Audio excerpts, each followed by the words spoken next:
Part 13.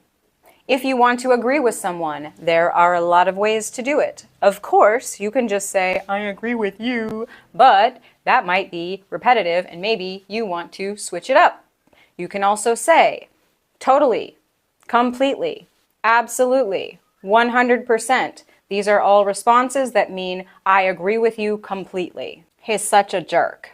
He should have told me if he wasn't gonna come. 100%, he's an ass. Pineapple belongs on pizza. Totally. If someone is not respecting your boundaries, they don't belong in your life. Absolutely. To exaggerate your agreement, you can say 1000%. Durian is hands down the best fruit in the entire universe. 1000% yes. Hands down means nobody questions this. It's absolute. It is unquestioned.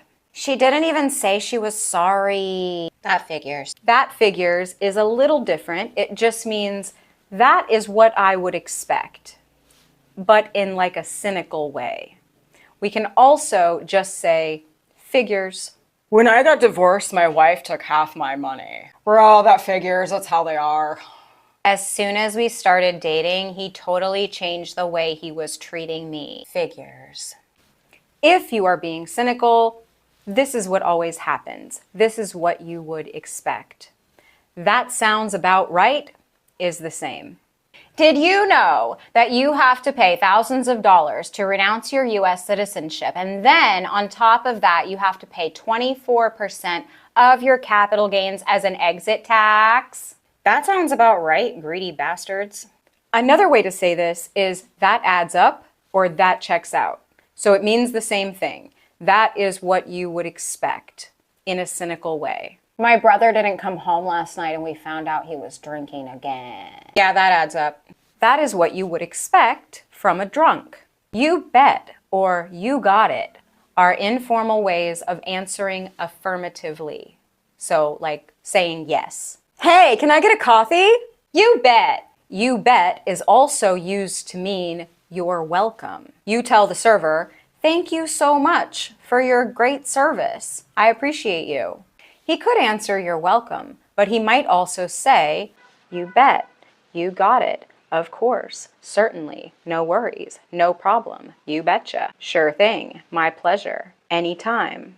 A colloquial variation of you bet is you betcha. It has the same meaning. These are all mainstream and well-known, so use whichever ones you like. Some of these phrases are also useful to respond to an apology. So if someone says they're sorry, you can respond with no problem, no worries, no biggie, no big deal. Don't worry about it. I'm sorry, I won't be able to make our lesson today. I'm sick. No worries, take care of yourself. Oh, I forgot to bring back the book I borrowed from you.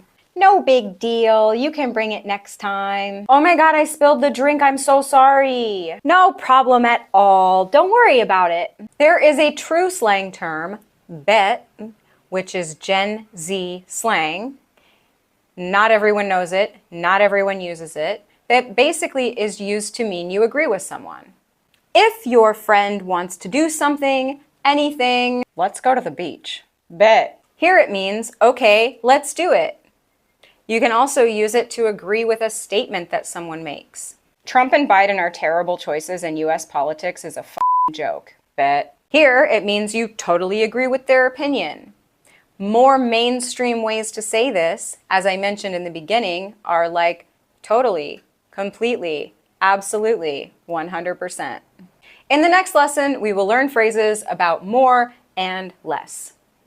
More or less.